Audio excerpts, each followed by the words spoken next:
Hello, it's Teacher Celeste and welcome back to my channel. If you are a first-time viewer, welcome. We're glad that you're here.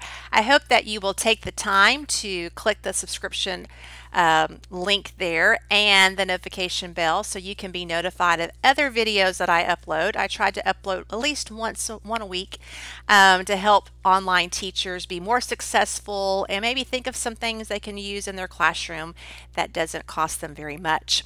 So if you are returning, welcome back. Good to see you again, and I hope that you will find some helpful hints today, or a helpful hint, if I can speak correctly. Helpful hint, blah, blah, blah, blah, blah. Let's try that again. A helpful hint to use in your classroom. I don't know about you, but if you have been teaching online for any length of time, I think that you are now noticing towards the end of August that your students are really waning in their attention span. They are exhausted, they're tired, they're not really engaged in the lessons as they normally would. Now, this is probably due to many factors. It's the last couple of weeks of summer in China. September 1st, they go back to school in 2019. And so I'm sure they're quite busy gathering things that they need for their new school year, just like we do in North America, make those runs to those big box stores to buy all the crayons you could possibly use and more. And then also they're still engaged in, their private lessons of Chinese classes, English classes, other types of homework that they're still having to do, although it is summertime. Then some of my students are going to swim practice, piano lessons, dance lessons. Then they come back late at night to take English from Teacher Celeste and they're tired. Then you add that it's very hot in China and the air conditioning systems are not like we have here in North America. And you might have heard this kind of buzzing noise and you're probably thinking, what is that noise? Is it my headset going out? Is it my computer that's failing?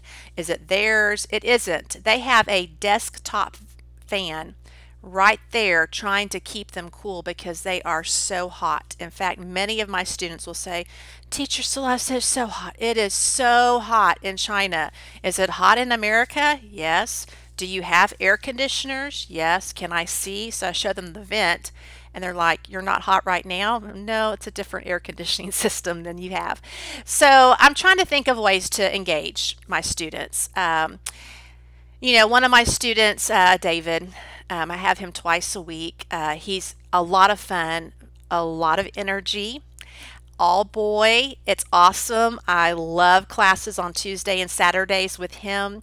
But last couple of weeks, he just really hasn't been into lessons. He's tired. He's easily distracted. He'll not really participate, and sometimes you'll see his head kind of leaning over. He's trying to stay awake, but he's just tired. And so I was trying to think of ways that would be fun, that would be positive, because we want to be positive to our students, to try to gain his attention. So I happened to pick up, I was looking over on my desk and I had taught a lesson about colors and I had used a balloon for red. And so I thought, I wonder if this might work. And so he had his head on his desk. I mean, he was out of focus of the screen, but I could hear him still, breathing. That's always a good thing in class. And so I just took my balloon out and this is what I did. Well, he popped up because he heard these breath noises and he kind of looked and he saw the balloon and okay, whatever. But then it kept getting bigger. And I started doing, silly things with my eyes when I'm blowing it up. Well, he looked. Well, then later on the lesson, again, his head was on the desk. He was not paying attention, so I still had it, the balloon blown up beside me where he couldn't see. So then the next thing I did, I took it and I stretched out the little mouthpiece here. And I had the balloon make these sounds, if I can get it to make a sound here. I had the blowing noise and then I had...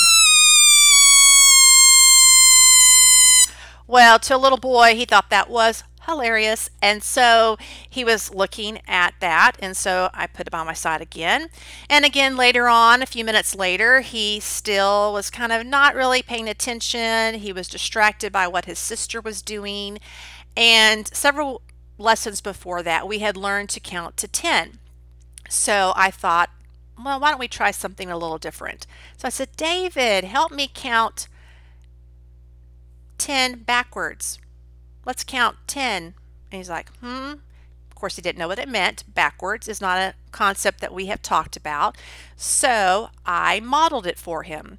10, 9, 8, 7, 6, 5, 4, 3, 2, 1.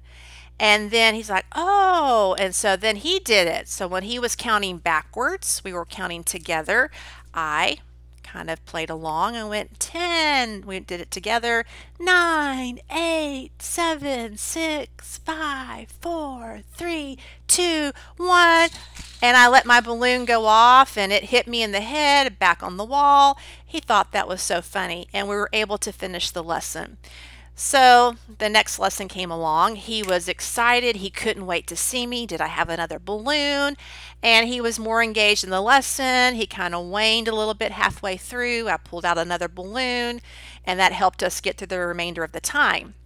Now, if you are a QKids teacher, you know the last PowerPoint slide is the leaderboard where you're celebrating how many diamonds they earn. They get to choose a special sticker. You really make it a big deal, high fives.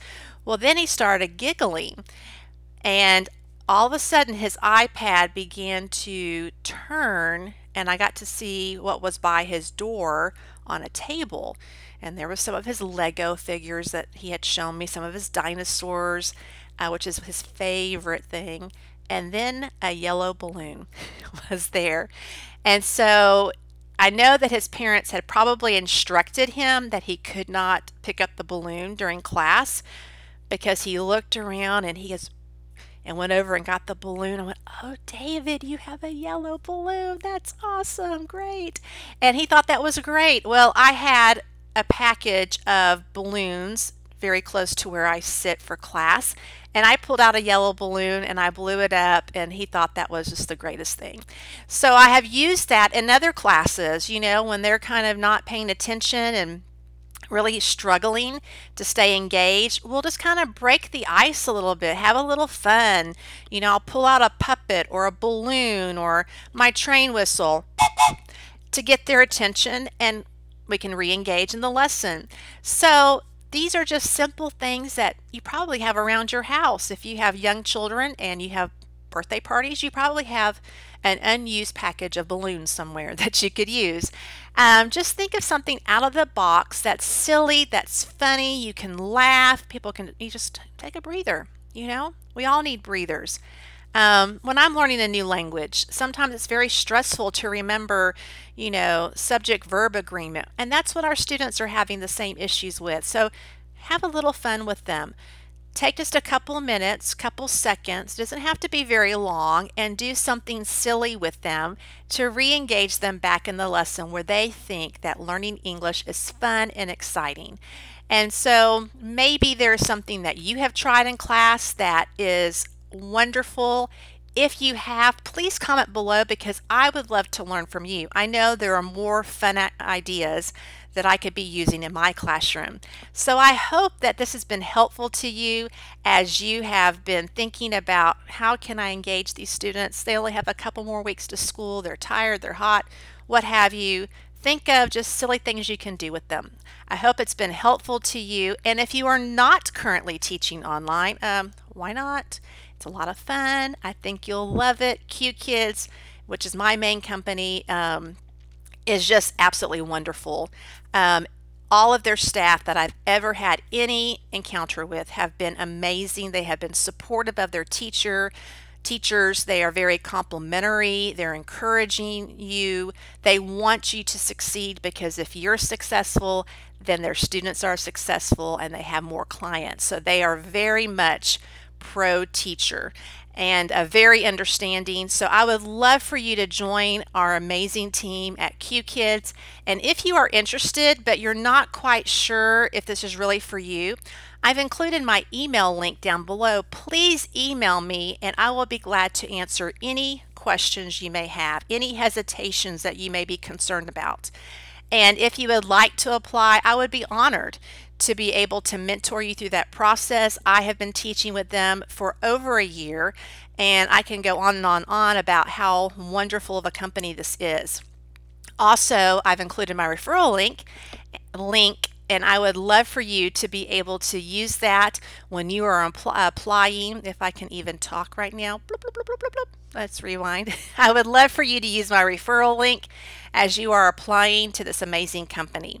Until next time, happy teaching.